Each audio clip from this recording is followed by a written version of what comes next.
Meus irmãos, a paz do Senhor Jesus, aqui estamos, para pensarmos um pouquinho sobre a proposta da nossa escola bíblica dominical para este primeiro trimestre do ano de 2020. Nós temos aqui este importante tema, não é? A raça humana, origem, queda e redenção, ok? Então este é o tema que está norteando o nosso estudo no primeiro trimestre de 2020. A raça humana, origem, queda e redenção. E dentro desta temática proposta, nós iremos estudar um subtema, não é? Agora nesta terceira lição deste primeiro trimestre, a lição que será abordada no próximo domingo, dia 19 de janeiro, ok? E o tema da nossa lição é a natureza do ser humano. Então nós vamos estar dando uma analisada sobre a natureza do ser humano. Essa lição, ela tem como texto áureo, não é? Em 1 Tessalonicenses, capítulo 5, versículo 23. 1 Tessalonicenses, capítulo 5, versículo 23, que diz assim: E o mesmo Deus de paz vos santifique em tudo, e todo o vosso espírito e alma e corpo sejam plenamente conservados e irrepreensíveis para a vinda de nosso Senhor Jesus Cristo, ok? Então este é o nosso texto áureo, ok? 1 Tessalonicenses, capítulo 5, versículo 23. Temos também a nossa verdade prática. A verdade prática diz assim: nossa tríplice natureza física, mental e espiritual deve ser plenamente consagrada a Deus, para que o mundo veja em nosso ser a imagem e a semelhança do Criador, ok? Então esta é a nossa verdade prática. Temos nesta lição um objetivo geral, o objetivo que compreende a totalidade da abordagem feita nesta lição. Expor que o corpo, a alma e o espírito constituem a natureza do ser humano. Ou seja, este ser humano, ele é composto por corpo, alma e espírito, ok? Temos também os objetivos específicos. Primeiro, mostrar a complexidade do ser humano. O ser humano como um ser complexo, né? Vamos observar com atenção aí as partes deste grande todo, né? A complexidade do ser humano. 2. Elencar as características do ser humano. As características que compõem este ser humano. 3. Destacar a alma como nosso elo com o mundo exterior. E 4. Relacionar o nosso espírito com o nosso contato com Deus. Certo, gente? Então, estes são os nossos objetivos específicos, ok? Vamos rapidamente, então, aqui para a nossa introdução. Mas antes de entrarmos na introdução, torna-se importante a citação da leitura bíblica em classe, não é? A nossa leitura bíblica em classe está em Gênesis, não é? Gênesis, capítulo 1, versículo 26 ao 28 e capítulo 2, versículo 7. Ok? Esta é a nossa leitura bíblica em classe. Agora vamos dar uma olhadinha na proposta feita pelo autor na introdução da nossa lição. Eu fiz algumas observações com a própria escrita do autor, não é? Então, eu separei dentro da introdução, não é? Aquilo que, ao meu ver, é importante e relevante para a compreensão da proposta que está sendo feita para esta lição de 19 de janeiro de 2020. Na introdução, o autor diz o seguinte: estudaremos as partes que constituem a natureza humana. Ou seja, essa natureza humana, ela é composta por partes. E segundo o autor, nós iremos fazer uma análise sobre essas partes que compõem a natureza humana. Uma outra coisa que o autor escreve na introdução: além da substância física, olha só, substância física, o corpo, possuímos também uma substância imaterial, espírito e alma, ok? Então percebam que pela introdução nós iremos fazer uma análise sobre a natureza do ser humano por uma perspectiva chamada tricotomia. A tricotomia ensina que a natureza do ser humano é dividida em 3 partes. 3: corpo, alma e espírito. Certo? Então, grave este conceito, ok? Corpo, alma e espírito. Tricotomia. Existe também a dicotomia, que faz uma outra abordagem, dizendo que o homem é dividido em 2 partes, não é? E nós temos também, não é, uma outra perspectiva, o monismo, que ensina que o homem tem apenas uma parte. Todavia, nós não iremos, não é, entrar na polêmica de fazer discussão de, não é, quem está certo nessa história, né?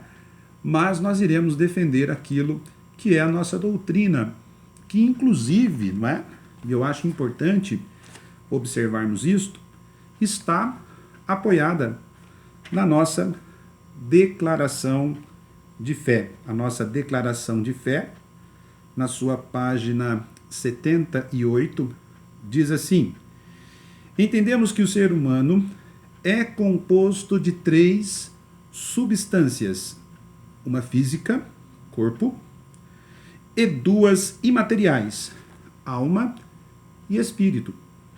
Ainda diz a nossa declaração de fé: essa doutrina é chamada tricotomia, certo? Então, nós iremos fazer uma análise da tricotomia. E a nossa declaração de fé, ela é tricotômica. Ela defende a tricotomia, não é? Se você puder, caro professor, é importante manusear aí, não é? Em paralelo com a sua lição, a sua declaração de fé, ou melhor, a nossa declaração de fé, ok? Então, segundo o autor, nós iremos fazer uma análise tricotômica. A nossa declaração de fé, tricotomia. Partiremos desta perspectiva teológica de que o homem ele é composto. Não se esqueça desse conceito de corpo, não é? De espírito e alma, alma ou espírito.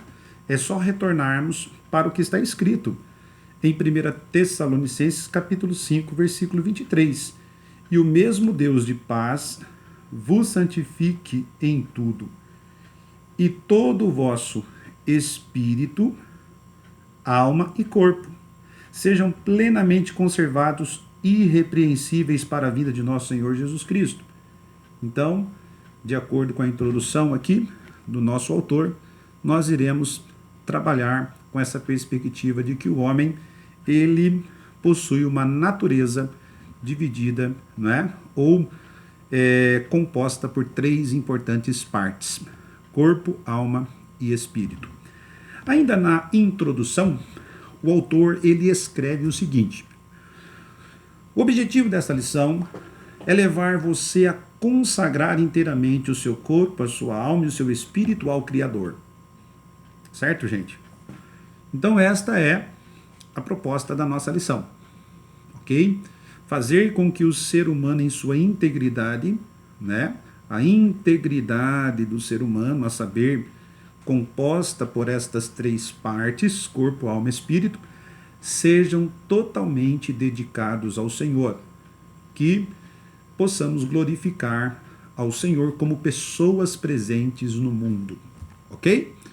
Porque quando glorificamos ao Senhor com o nosso corpo, com a nossa alma e nosso espírito, assumimos a identidade proposta por Cristo, a saber, luz do mundo e sal da terra. Glorificamos a Deus com o nosso ser e com a nossa existência no mundo, ok? Vamos agora aqui para o primeiro ponto da nossa lição, que é extremamente importante, que nos fala sobre, que nos traz o seguinte tema, o primeiro ponto: a complexidade do ser humano, o ser humano e a sua complexidade, ok? E nesse primeiro ponto, não é? O autor irá, em primeiro lugar, propor uma reflexão sobre a natureza de Deus. A natureza de Deus. E sobre a natureza de Deus, ele diz que Deus possui uma única natureza. O autor escreve assim, que Deus possui uma única natureza. Por essa razão, ele foi definido pelo próprio Filho como sendo Espírito. Isto fica bem claro para nós lá em João, capítulo de número 4, ok? João, capítulo de número 4, eu estou utilizando a versão revista e corrigida. João, capítulo 4, versículo 24. Deus é Espírito, ok? Deus é Espírito, importa que os que o adorem em espírito e em verdade. Então, querido professor, os nossos alunos precisam, não é, estarem firmados neste importante conceito sobre a natureza de Deus, que Deus é Espírito, ok? E uma outra coisa importante que o autor coloca para nós aqui, já em João, capítulo 5, versículo 26, é que Deus existe por si mesmo, ok? Deus existe por si mesmo. Capítulo 5, versículo 26, porque como o Pai tem a vida em si mesmo, assim deu também ao Filho ter a vida em si mesmo. Então, Deus existe por si mesmo.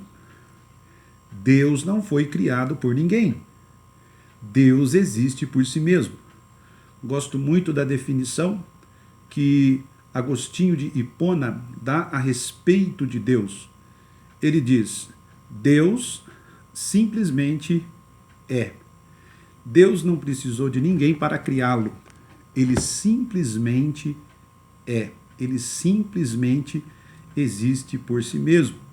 Basta conferirmos o atributo incomunicável chamado onipotência.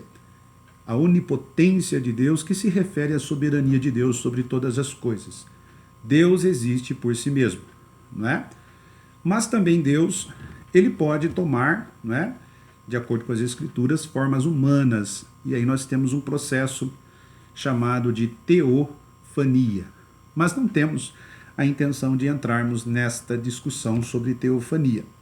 Mas Deus, ele existe por si mesmo.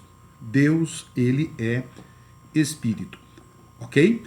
Então nós não podemos nos esquecer de definir esse conceito a respeito da natureza de Deus para os nossos alunos. É aconselhável quando logo começarmos a abordagem, fazermos a pergunta para eles, né? Como é composta a natureza de Deus? O que vocês compreendem a respeito da natureza de Deus? E diante daquilo que eles colocarem como resposta, irmos construindo este conceito que acabei de expor para os queridos professores e irmãos em Cristo. Ainda no tópico 1, no seu segundo subtópico, diz assim: a natureza dos anjos, ok? E sobre a natureza dos anjos, o autor diz o seguinte: possuem igualmente apenas uma natureza. Eles são descritos como espíritos, e isto está claro em Hebreus, capítulo de número 1, versículo 14. Não são, porventura, todos eles espíritos ministradores enviados para servir a favor daqueles que hão de herdar a salvação?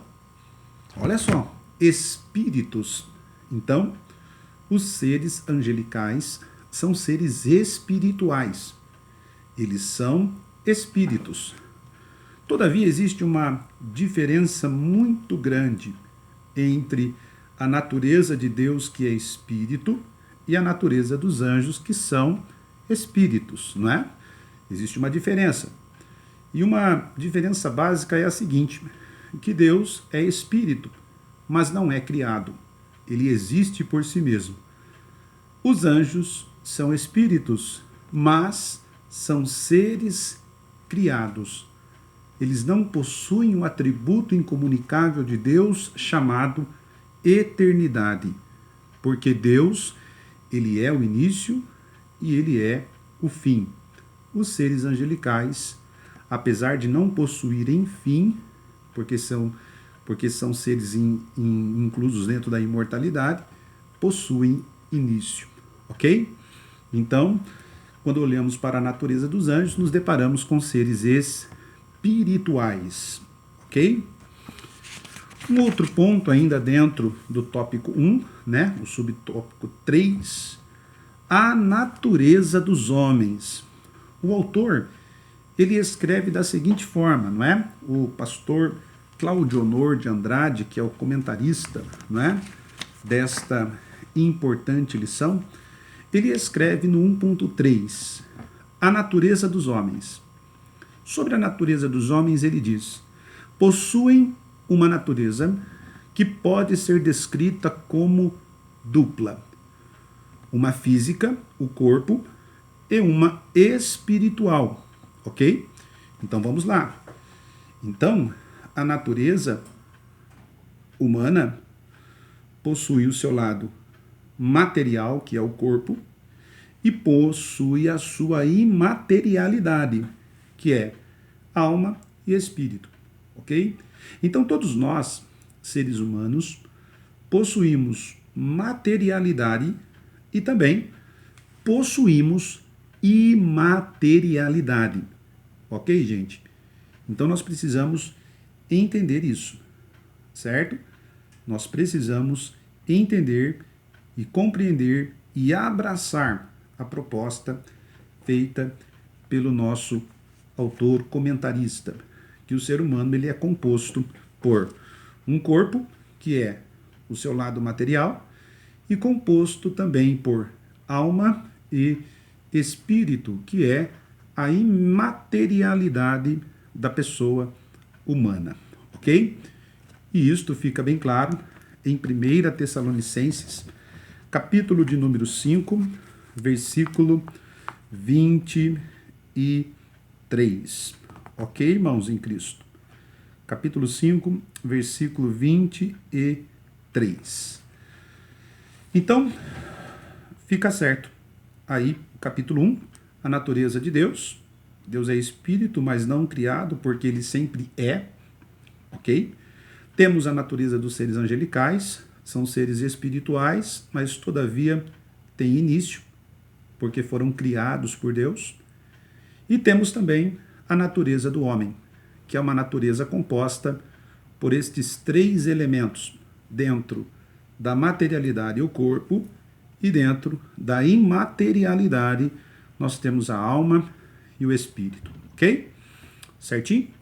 Vamos seguir em frente? Tópico 2, ponto 2, né? As características do corpo humano. Vamos ver nesse tópico 2 as características do corpo humano, ou seja, as características da materialidade humana, que é o corpo, ok? Então, todos nós possuímos um corpo. Se você olhar para você, você vai perceber que você tem um corpo, certo? Faz esse exercício para você ver. Vai lá na frente do espelho, você vai ver um corpo, ok? Então, todos nós, seres vivos, seres humanos, possuímos um corpo. E o autor, a respeito do corpo, ou as características do corpo humano, no tópico 2, ele fala sobre a materialidade. E ele escreve o seguinte: o homem, ser material e físico, veio à vida a partir de uma matéria já existente, a terra.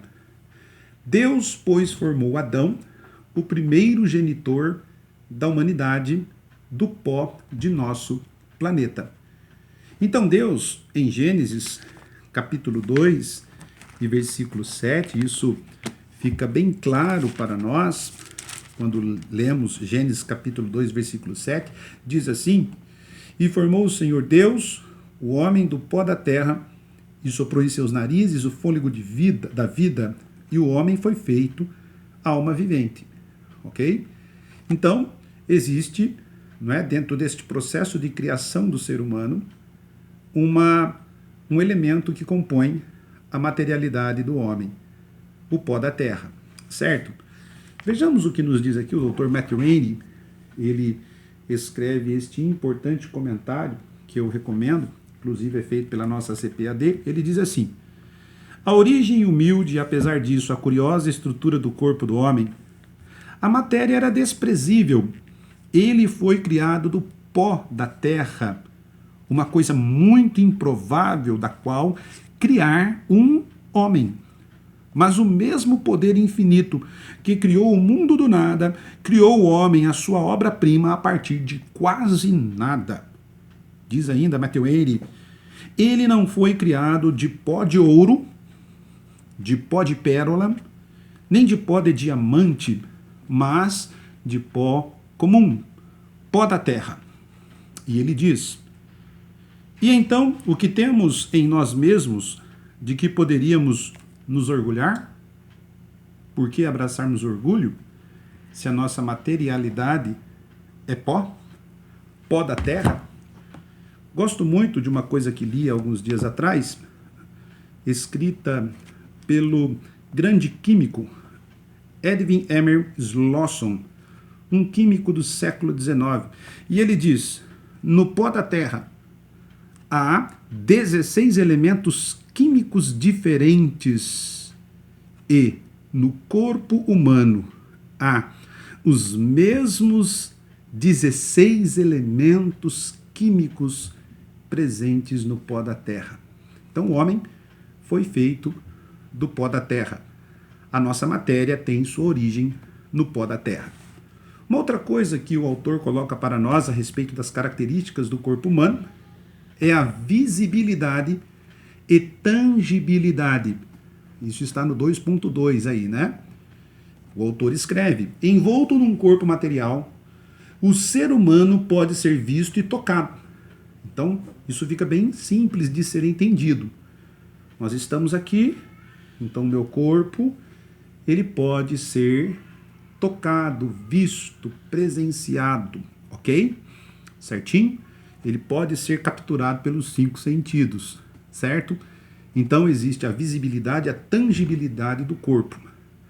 Outra coisa que o autor coloca como característica do corpo, está no 2.3 aí, a mortalidade. E ele escreve: o corpo humano foi criado com a possibilidade de manter-se vivo para sempre. Se não fosse o pecado, Adão e Eva estariam hoje entre nós.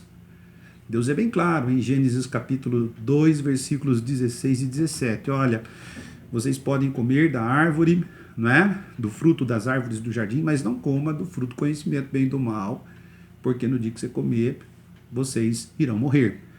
Certamente morrerão, ok? E todos nós conhecemos a história, o homem come e a mortalidade passa a fazer parte da realidade humana. A morte, ela é nada mais, nada menos que esta separação da materialidade da imaterialidade, ok? Vamos para o tópico 2. As características, aliás, tópico 3, perdão. 3. A alma, o nosso elo com o mundo exterior. Vamos agora entrar, né, na esfera da imaterialidade do ser humano. Já vimos a questão da materialidade, que é o corpo. Já também presenciamos a diferença da natureza de Deus para a natureza dos anjos e a natureza do homem. Agora vamos entrar nessa área da imaterialidade. A alma, o nosso elo com o mundo exterior. Isso está no tópico 3 da nossa lição. O autor diz assim: veremos a alma como uma janela, através da qual acessamos o mundo exterior. Então, através da alma, conseguimos acessar o mundo exterior. No 3.1, o autor escreve o seguinte, aliás, o 3.1 traz o seguinte tema, né? Alma e espírito são inseparáveis, ou seja, não existe a possibilidade de separar a alma do espírito. O autor escreve assim: acham-se tão unidos que somente a palavra de Deus pode alcançar-lhes a junção. Isso está em Hebreus capítulo 4, versículo 12. Uma outra coisa que o autor coloca para nós: a alma e o espírito formam a nossa substância imaterial. Então isso aí já ficou bem claro para nós quando explicamos anteriormente. No 3.2, a alma é a janela para o mundo, certo? O autor escreve o seguinte: através da alma, o ser humano se expressa e tem acesso ao mundo que o cerca.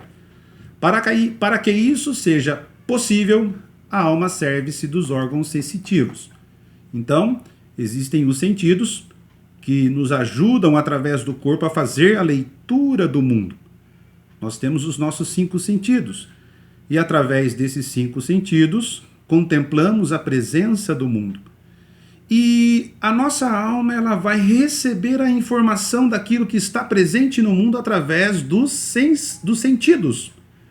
E ao recebermos a informação através dos 5 sentidos, como é o mundo, a nossa alma, que tem a vontade, o intelecto e as emoções, ela age dentro de nós, fazendo com que venhamos nos locomover eticamente no mundo. Certo, irmãos? Então a gente precisa gravar bem esse conceito. Porque é a alma a substância que nos faz fazermos a leitura do mundo e interagirmos com o mundo. Certo? Então, a sua alma é este elo com o mundo exterior, que acontece através destes filtros chamados 5 sentidos, ok? Os 5 sentidos: visão, paladar, audição, tato e olfato. Através dos 5 sentidos você faz a leitura do mundo e recebe a informação desse mundo e interage com ele através da sua alma, ok? Então a alma é esse elo com o mundo. É simples isso. Alma, elo com o mundo. E o autor coloca ainda para nós a completa santificação do nosso ser. Então é importante que a nossa alma também seja santificada, porque através daquilo que brota na nossa alma, o nosso corpo passa a agir no mundo. Se a janela, não é, da nossa alma, que são os olhos, e aí nós temos o sentido da visão, for perverso, o nosso corpo trilhará de uma forma dinâmica para a perversidade, certo? Então a nossa alma é esse elo de contato com o mundo. 3.3, não é? A separação da alma do corpo gera a morte. A morte ocorre, segundo o autor, quando a alma separa-se do corpo. É o que nos mostra a narrativa da morte de Raquel, a esposa amada de Jacó, em Gênesis capítulo 35, não é? Diz a palavra do Senhor, Gênesis capítulo 35, versículo de número 18, rapidamente aqui, porque o tempo já está passando, né? Diz assim: e aconteceu que, saindo-se-lhe a alma, porque morreu, chamou o seu nome Benoni, mas seu pai o chamou Benjamim. Ou seja, saiu a alma do corpo, gerou a morte. Então, o corpo, né? Aliás, a morte é nada mais, nada menos que essa separação do corpo e da alma, né? Essa separação da materialidade e da imaterialidade. E por fim chegamos no ponto 4. O espírito e o nosso contato com Deus. O autor diz assim: o espírito humano, por ser o elo entre o corpo e Deus, é a sede de nossa comunhão com o Pai. Opa! Então já está ficando mais fácil entender essa questão tricotômica. Então o corpo está aqui, é materialidade. A alma será esse elo de contato com o mundo que irá me mover eticamente no mundo, certo? Já o espírito é este elo com o divino, com Deus, ok? No 4.1 o autor diz: o que é o espírito? Ele diz: compõe juntamente com a alma a parte material do ser humano. Então, basicamente, o espírito é um elemento imaterial. O autor também coloca para nós aqui: o espírito humano atua como a sede de nossas afeições espirituais. Então, é na alma que existe esta inclinação para a espiritualidade. Na alma existe essa inclinação para a espiritualidade e contato com o divino. Não é na alma, isso é no espírito, tá certo, gente? No espírito é onde reside esta inclinação para as afeições espirituais, ok? Na alma ocorre essa disposição de contato com o mundo e no espírito estas inclinações para as afeições espirituais. E isso fica bem claro para nós, rapidamente, aqui no Salmo 77, versículos 3, que diz assim, verso 3, lembrava-me de Deus e me perturbava, queixava-me e o meu espírito desfalecia. Espírito, contato com Deus, né? Verso 6, de noite chamei à lembrança o meu cântico, meditei em meu coração e o meu espírito investigou, ok? Espírito desfalecido, espírito que investiga, a ideia de relação com Deus aí. Então o espírito, ele tem essa inclinação para a relação com o espiritual. No 4.2, o autor coloca para nós o seguinte tema: o elo entre o nosso corpo e Deus. E ele nos diz, através de sua escrita: é por meio de nosso espírito que nos comunicamos com Deus. Apocalipse capítulo 1, versículo 10. Foi em seu espírito, portanto, que João recebeu a revelação do Apocalipse. No 4.3 diz assim: a sede de nossa comunhão com Deus. Não é? Através de nosso espírito temos experiências e encontros com Deus. Isso acontece através do espírito. Salmo 143, versos 4 e 7. É neste que todo o nosso ser consagra-se ao serviço divino. Então fica bem claro isso, gente. Essa é a diferença da alma para o espírito. A alma é o nosso elo com o mundo, a leitura do mundo. Espírito é a nossa afeição com o divino, a nossa comunhão com Deus, as nossas ações espirituais vinculadas a Deus. E por fim, conclusão. O homem é um ser tanto físico quanto espiritual. Por essa razão, Deus requer nossa completa uniforme santificação. Temos de ser santos no corpo, na alma e no espírito. Jesus morreu e ressuscitou a fim de que sejamos santos em todo o nosso ser. E, quando do arrebatamento da igreja, apesar de nossas limitações, o Senhor nos revestirá da imortalidade e da incorruptibilidade. Busquemos a santificação. Todo o nosso ser pertence a Deus, somos templo do Espírito Santo, e ele diz aqui, aleluia. Certo, gente? Então, basicamente é a nossa proposta nessa lição, que você santifique, busque santificação em todo o seu ser, que de acordo com a nossa teologia e declaração de fé, é tricotômico, dividido em 3 partes, corpo, alma e espírito. Que Deus em Cristo continue abençoando suas vidas. Amém.